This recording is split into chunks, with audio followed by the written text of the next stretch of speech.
What's up? It's sign time. You already know what's going on, bro.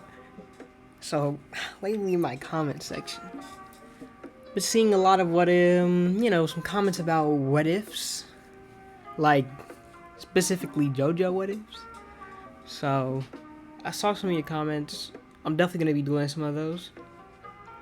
But before I get to those, there's been this one what if I've been wanting to do on my mind. As you read from the title, what if Jonathan had a stand in part 1? Now, actually, originally I was going to do what if Jonathan had to spin.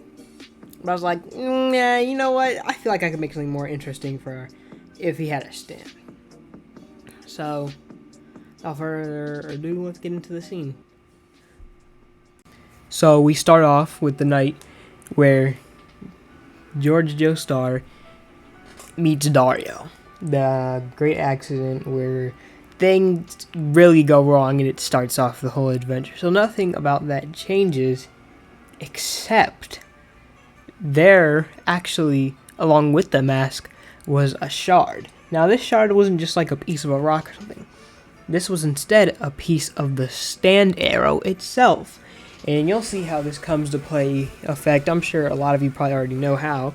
So we flash forward into the life of Jonathan Joestar, as young as could be. This is the form where it's not like big, ripped, and muscular. It's that nice, lean Jonathan. And so, little does he know, he would be getting a stand very soon. So this is before the whole arena and bully scene. This is a few years before that, where Jonathan goes into studying the mask, stuff like that. But before he does that, while he's going through a collection of things, he opens the box with the shard. And he looks at it and he accidentally pricks himself with it. And so if you've seen part 6, you would know that Jolene gained her stand just by being pricked by the same material that the arrow is made out of. And so this would indeed work for Jonathan. Now, Jonathan would not awaken his stand abilities right away, and that's for a very good reason. While the stand arrow piece should give him access to the stand instantly, it is not, just because of how I kind of want this story to be told. So, when it comes to the bullies, he goes up to them, but instead of getting beat up this time, he's able to, for some reason, predict what they're going to do next before they even do it. And so while he doesn't win, he at least is able to beat one of them. So that's already a pretty major change that's been made to the story. And you can see where I might be getting this from with Joseph Joestar being able to do the exact same thing. So, Dio comes along, and their interaction doesn't really change. Danny still gets kicked. The two hate each other. But here is my favorite part of what I'm going to be telling you in this video. The boxing match comes up, and Dio and Jonathan has the box. Now, in the original, Dio absolutely murked Jonathan. This man did not stand a chance. He got absolutely destroyed. However, this time around, it's Dio who's going to be getting destroyed. As I said earlier, with the bullies, he was able to predict what they did before it even happened. And in the same fight, Jonathan would be able to do that. So instead of him being the one going home with a black eye, it'd be Dio. And this only further increases the rage that Dio would have for Jonathan in the future and currently right now, leading for the events to happen where Danny's put into a furnace even faster than the normal events, as he's just like so pissed off at Jonathan for disgracing him in such a way. So we go farther down the line. Dio's still outdoing Jonathan in every way. His father isn't really being very respectful towards him just because he thinks Dio is so much better. Nothing about that really changes at all. They still have that same sort of relationship. And Jonathan's still with Arena.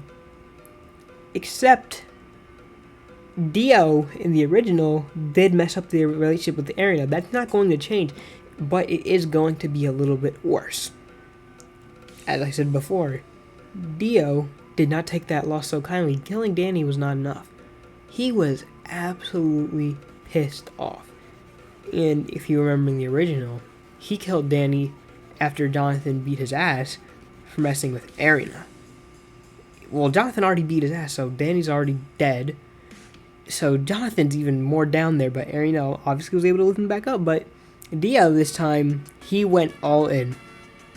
In fact, he didn't just force Arena to kiss him. He did the forced gesture to her, if you know what I mean.